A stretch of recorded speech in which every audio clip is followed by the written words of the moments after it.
Hi there, Shannon here, and back with your daily noticing prompt. And today you get a totally free courtesy tour of the Flock Mama's closet.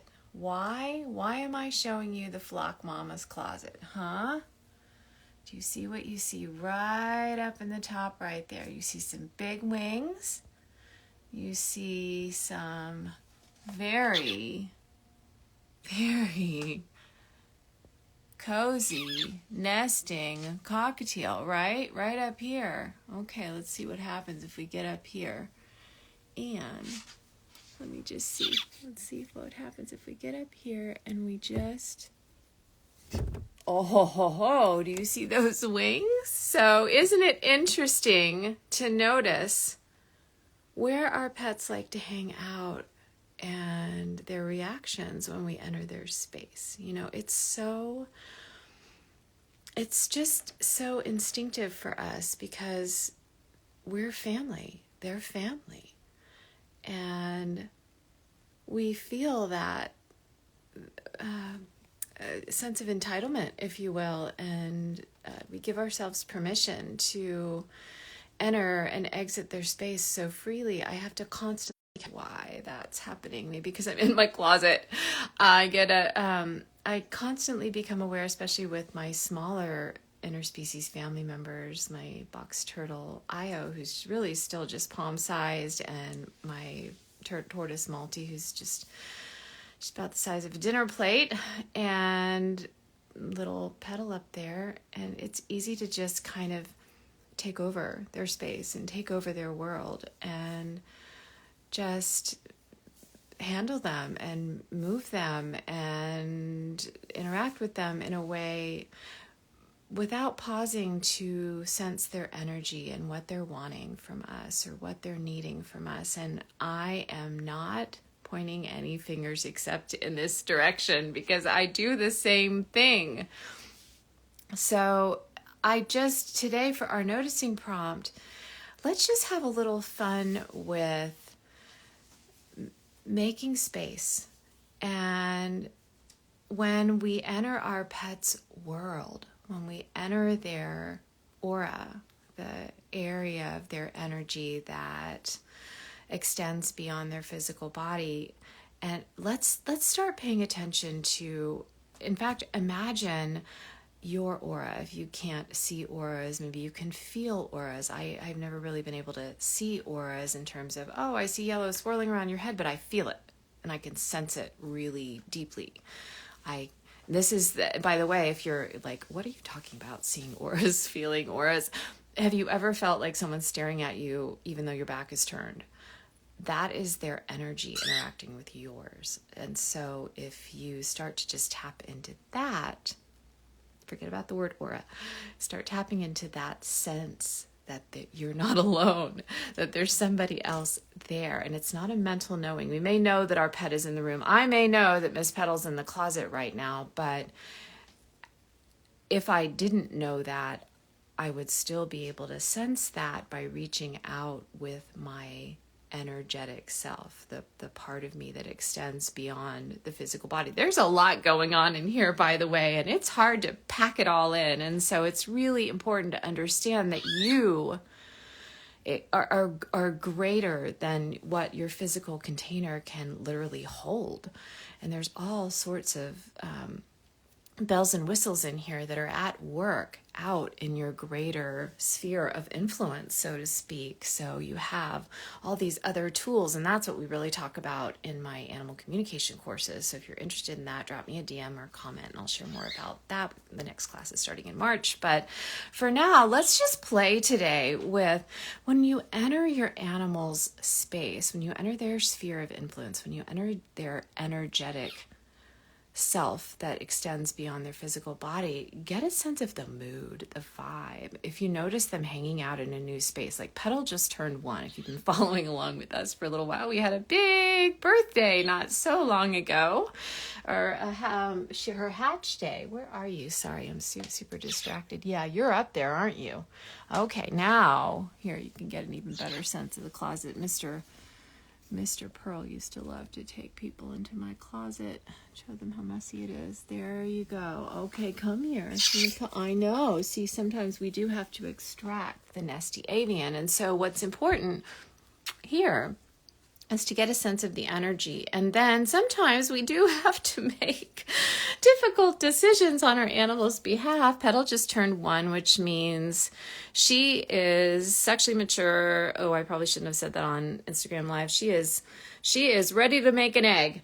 And so sometimes for her own good and hormonal health, I do need to extract her from her spaces. But the first time she started doing that, I've never had a ladybird before, so I didn't really know. Like, I could sense the vibe. The vibe was like, come closer, go away. It was like, oh, are you going to make an egg with me? Oh, if not, well, then go away, because this is my nesting site.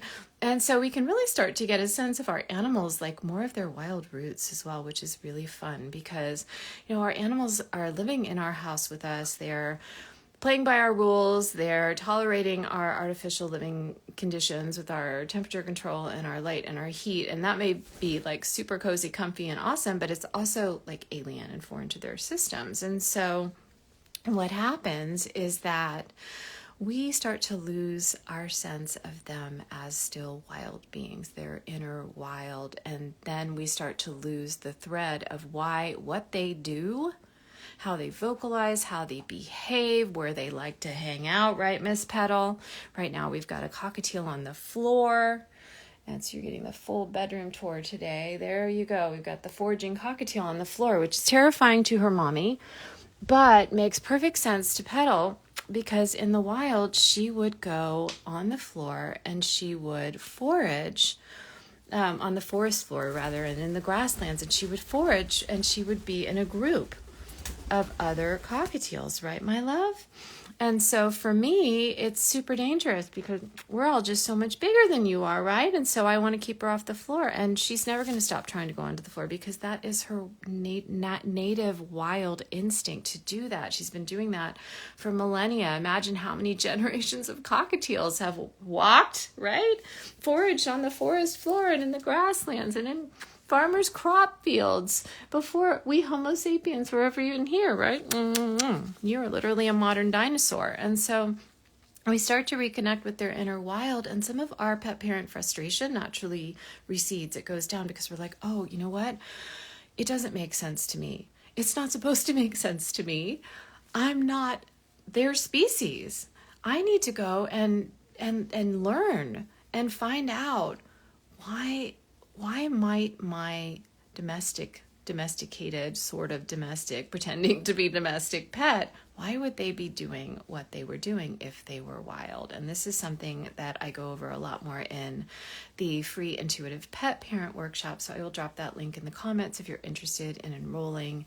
It's a free mini course and there's lots of fun tools like follow your pet for a day and research your wild pet and do the kinds of things that we're talking about with these daily prompts and discover, like, why does your pet's way of being, why is what they do making sense to them? Because it always is. Just like we always have a reason. Maybe we're not consciously aware of it all the time because maybe it's so deeply ingrained in us. I mean, we have Aboriginal roots, we have tribal roots. We were once hunter-gatherers who were actually dependent on animals for our survival in a very different way than we are now, i.e.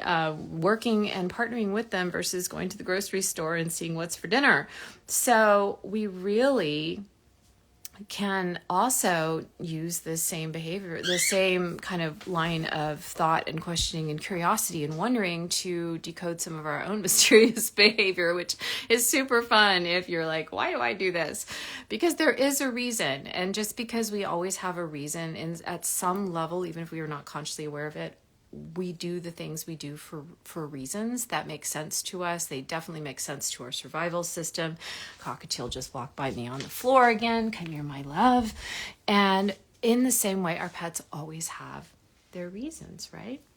Just because we don't know what the reason is doesn't mean there isn't a very good reason, right? So that's my prompt for you today. Notice where your pet is hanging out. I guess it's actually a couple prompts. I get so excited when I come on live that I kind of forget that these prompts are supposed to be short, so apologize for that. But notice where your pet's hanging out, why that feels good to them, how they respond when you enter their energetic space. So that's one prompt that you can play with if that works well for you and the time you have to notice today. And then the other prompt is take a look at your pet's wild behavior underneath their cool disguise as a domestic pet, which is just kind of a role that they're pretty much playing for our benefit. Yeah, just, And so take a look at, why does their behavior, even though it drives you absolutely bat X crazy, why does their behavior, their vocalizations, their daily schedule, the things they want and when they want them, where they hang out and why, how they behave when you enter their space, why does that always make sense? So look for the reason.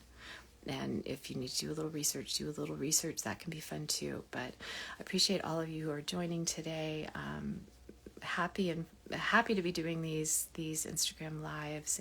And if you have any specific questions about why your pet does what they do or something you'd like to explore, then you can drop that in the comments as well or send me a DM.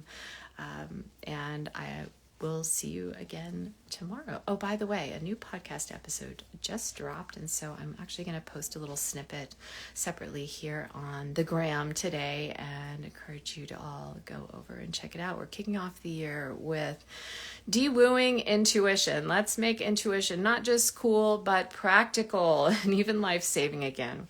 Right? And Miss Petal is excited to share all of her wisdom on that. Okay, I'm sending you all my love. I hope you have a wonderful weekend, and I'll see you again tomorrow.